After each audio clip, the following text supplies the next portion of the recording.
Assalamualaikum warahmatullahi wabarakatuh. Fokus materi kita hari ini mengenai evaluasi sistem surveillance.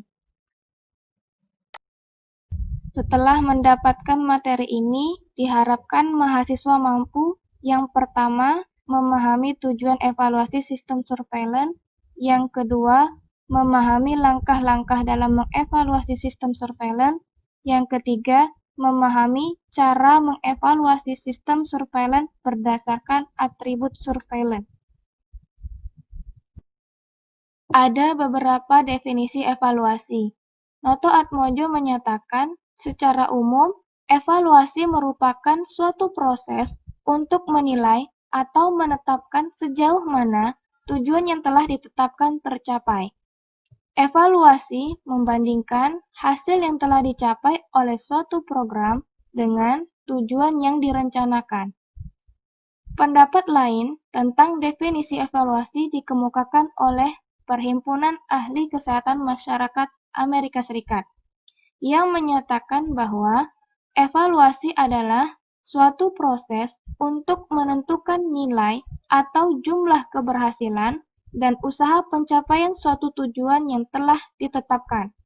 Proses tersebut mencakup kegiatan-kegiatan memformulasi tujuan, identifikasi kriteria untuk mengukur keberhasilan, menentukan dan menjelaskan derajat keberhasilan, dan rekomendasi kelanjutan aktivitas program. Dari definisi ini, dapat disimpulkan bahwa proses evaluasi meliputi langkah pertama, menetapkan atau memformulasikan tujuan evaluasi, yaitu tentang apa yang akan dievaluasi terhadap program yang dievaluasi. Langkah kedua, menetapkan kriteria yang digunakan dalam menentukan keberhasilan program yang akan dievaluasi. Langkah ketiga, menetapkan cara atau metode evaluasi yang akan digunakan. Langkah keempat, melaksanakan evaluasi, mengolah dan menganalisis data atau hasil pelaksanaan evaluasi tersebut. Langkah kelima, menentukan keberhasilan program yang dievaluasi berdasarkan kriteria yang telah ditetapkan dan memberikan penjelasan-penjelasannya. Langkah keenam, menyusun rekomendasi atau saran-saran dan tindakan lebih lanjut terhadap program berikutnya berdasarkan hasil evaluasi tersebut. Sistem surveillance juga perlu dievaluasi.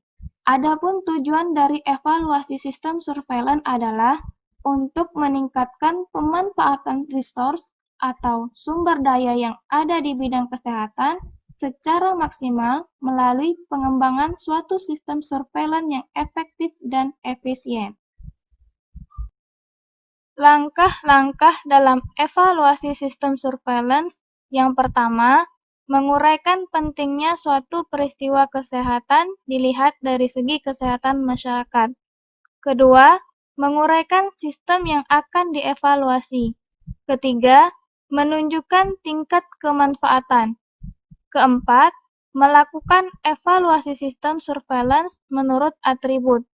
Kelima, menguraikan sumber daya yang digunakan dalam sistem. Dan keenam, membuat kesimpulan dan saran. Langkah pertama, menguraikan pentingnya suatu peristiwa kesehatan dilihat dari segi kesehatan masyarakat. Ada 3 hal yang perlu diperhatikan. Pertama, jumlah kasus, insiden, maupun prevalence. Insiden akan memperlihatkan perkembangan kasus baru dari suatu penyakit atau masalah kesehatan. Dan prevalence akan memperlihatkan semua kasus yang ada, baik kasus baru maupun kasus lama dari suatu penyakit atau masalah kesehatan. Kedua, yang perlu diperhatikan adalah indikator dari besarnya masalah.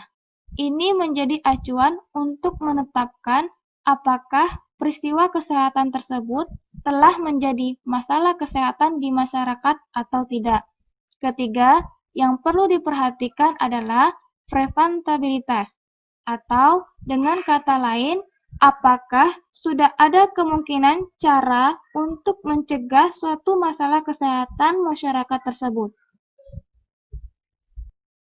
Langkah kedua dalam evaluasi sistem surveillance adalah menguraikan sistem yang akan dievaluasi dengan cara membuat daftar tujuan sistem, menguraikan peristiwa kesehatan yang diamati, menggambarkan diagram alur dari sistem yang akan dievaluasi, dan menguraikan komponen-komponen dan pelaksanaan sistem dengan menggambarkan populasi yang diamati, periode pengumpulan data, informasi yang telah dikumpulkan, sumber informasi, cara informasi dikirim dan disimpan, orang yang menganalisis, cara analisis data, frekuensi diseminasi informasi, institusi tujuan pelaporan, serta cara laporan disebarluaskan. Langkah ketiga dalam evaluasi sistem surveillance adalah menunjukkan tingkat kemanfaatan sistem surveillance dengan cara menguraikan tindakan yang telah dilaksanakan berdasarkan data yang diperoleh dari sistem surveillance, mengungkapkan pihak-pihak yang telah memanfaatkan data dalam mengambil keputusan dan tindakan, dan membuat daftar kemungkinan-kemungkinan lain bagaimana data dapat dimanfaatkan. Langkah keempat dalam evaluasi sistem surveillance adalah melakukan evaluasi sistem berdasarkan atribut sistem surveillance. Pada slide berikutnya akan dijelaskan mengenai atribut sistem surveillance. Langkah kelima dalam evaluasi sistem surveillance adalah menguraikan resource atau sumber daya yang digunakan untuk melaksanakan sistem. Dan langkah terakhir dalam evaluasi sistem surveillance adalah membuat kesimpulan mengenai sistem surveillance yang dievaluasi dan memberi saran agar sistem surveillance dapat berjalan lebih baik lagi ke depannya. Atribut surveillance yang dapat menjadi dasar dalam evaluasi sistem surveillance antara lain kesederhanaan, fleksibilitas, akseptabilitas, sensitivitas, nilai prediktif positif, kerepresentatifan, ketepatan waktu, kualitas data, dan stabilitas. Kesederhanaan dari suatu sistem surveillance mencakup struktur, meliputi rancangan dan besarnya, dan kemudahan pengoperasiannya. Sistem surveillance dirancang sesederhana mungkin, namun masih dapat mencapai tujuan yang diinginkan. Metode penilaian dapat menggunakan diagram alur data. Beberapa hal yang perlu dipertimbangkan untuk menilai kesederhanaan adalah jumlah dan jenis informasi untuk diagnosis, jumlah dan jenis sumber pelaporan, cara mengirim data atau informasi kasus, jumlah institusi yang terlibat dalam penerimaan laporan kasus, kebutuhan akan pelatihan staf, jenis dan kedalaman analisis, jumlah dan jenis pemakai informasi, cara penyebaran informasi kepada pihak pemakai informasi, dan waktu yang dibutuhkan untuk menjaga kesinambungan sistem dalam mengumpulkan, mengirimkan, dan menganalisis informasi kasus, serta waktu untuk menyiapkan dan menyebarluaskan laporan surveillance. Rancangan sistem surveillance yang sederhana apabila definisi kasus mudah diterapkan dan orang yang melakukan identifikasi kasus juga merupakan orang yang memproses data dan pengguna informasi. Rancangan surveillance yang kompleks jika memerlukan uji laboratorium untuk konfirmasi kasus, perlu pelacakan oleh petugas dalam mengumpulkan keterangan yang lebih rinci, dan ada berbagai tingkat laporan. Kesederhanaan erat kaitannya dengan ketepatan waktu dan akan mempengaruhi sumber daya atau sumber dana yang dibutuhkan untuk melakukan sistem tersebut. Suatu sistem surveillance yang fleksibel dapat menyesuaikan diri dengan perubahan informasi yang dibutuhkan atau situasi pelaksanaan tanpa peningkatan berarti akan kebutuhan biaya, tenaga, waktu. Sistem yang fleksibel dapat menerima, misalnya, penyakit atau masalah kesehatan yang baru diidentifikasi, perubahan definisi kasus, dan variasi dari sumber pelaporan. Pada umumnya, semakin sederhana suatu sistem, semakin fleksibel untuk diterapkan pada penyakit atau masalah kesehatan lain, serta komponen yang harus diubah akan lebih sedikit. Akseptabilitas menggambarkan kesediaan seseorang atau organisasi untuk berpartisipasi dalam melaksanakan sistem surveillance, baik orang yang berada di luar instansi yang mengembangkan sistem maupun orang-orang yang melaksanakan sistem. Untuk mengukur akseptabilitas dapat dilakukan secara kuantitatif dengan studi dokumen surveillance dan survei dengan indikator kelengkapan laporan, jumlah keikutsertaan angka pelaporan dari pelayanan kesehatan, dan untuk mengukur kualitas pengelolaan program dapat digunakan indikator ketepatan waktu pencapaian atau pelaporan. Beberapa faktor yang mempengaruhi akseptabilitas dari suatu sistem adalah: yang pertama, pentingnya suatu masalah kesehatan dilihat dari segi kesehatan masyarakat. Yang kedua, penyebaran informasi hasil surveillance. Yang ketiga, tanggapan sistem terhadap saran-saran dan komentar. Yang keempat, kemudahan dalam pelaporan data, serta biaya yang digunakan untuk pelaporan. Yang kelima, jaminan kerahasiaan data dan informasi. Sensitivitas dapat dilihat dari dua tingkatan. Yang pertama, pada tingkat pengumpulan data, dilihat proporsi kasus dari suatu penyakit atau masalah kesehatan yang terdeteksi oleh sistem surveillance. Yang kedua, sistem dinilai kemampuannya dalam mendeteksi kejadian luar biasa. Ini menunjukkan kemampuannya dalam memonitor perubahan jumlah kasus. Dalam pengukuran sensitivitas, perlu dilakukan validasi informasi dan pengumpulan informasi di luar sistem untuk menentukan frekuensi dari keadaan dalam masyarakat. Suatu sistem dengan sensitivitas tidak terlalu tinggi masih berguna untuk memantau tren penyakit selama sensitivitasnya konstan. Tidak konstan atau adanya perubahan dalam sensitivitas muncul disebabkan meningkatnya kesadaran masyarakat terhadap suatu penyakit, digunakannya alat diagnostis baru, dan adanya perubahan-perubahan dalam sistem surveillance. Nilai prediktif positif adalah proporsi dari populasi yang diidentifikasi sebagai kasus oleh suatu sistem dan ternyata memang kasus. Nilai prediktif positif menggambarkan sensitivitas dan spesifisitas dari definisi kasus dan prevalensi dari suatu keadaan yang terjadi dalam masyarakat. Nilai prediktif positif ini penting karena nilai prediktif positif yang rendah berarti kasus yang dilacak sebenarnya bukan kasus, dan ini juga menunjukkan telah terjadi kesalahan dalam mengidentifikasi KLB. Laporan positif palsu akan menyebabkan dilakukannya intervensi yang seharusnya tidak perlu dilakukan, dan kesalahan dalam mendeteksi KLB akan meningkatkan biaya pelacakan dan kecemasan yang tidak selayaknya di masyarakat.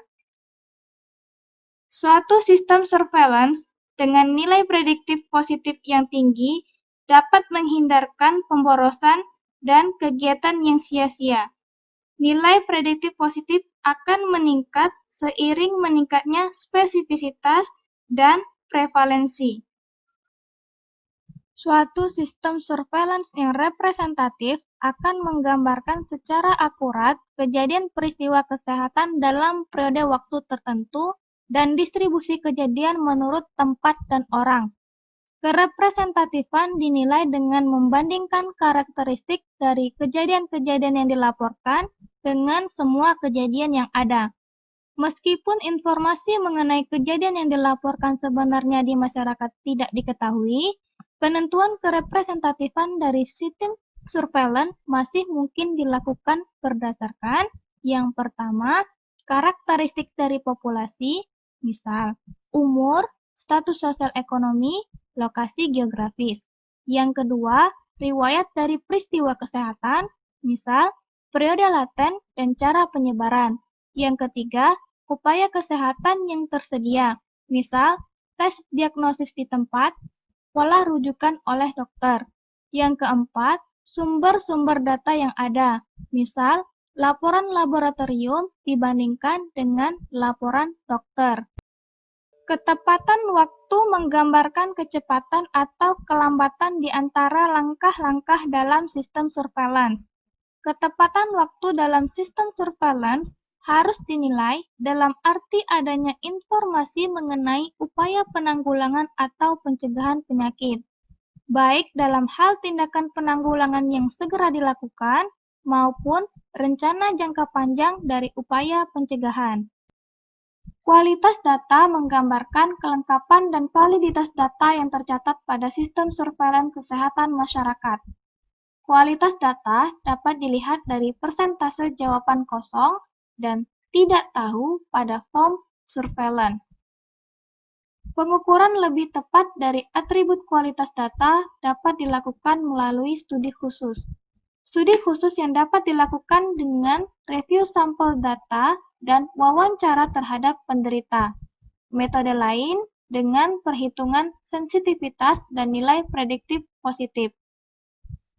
Kualitas data berhubungan dengan acceptability dan representativeness. Data dengan kualitas yang baik dapat meningkatkan penerimaan sistem terhadap pihak yang terkait dengan sistem, dan kualitas data yang baik juga lebih dapat menggambarkan kejadian kesehatan yang dilaporkan melalui kegiatan surveillance. Stabilitas meliputi kemampuan untuk melakukan pengumpulan data, melakukan manajemen, dan menyediakan data secara benar, serta kemampuan untuk melaksanakan surveillance jika dibutuhkan.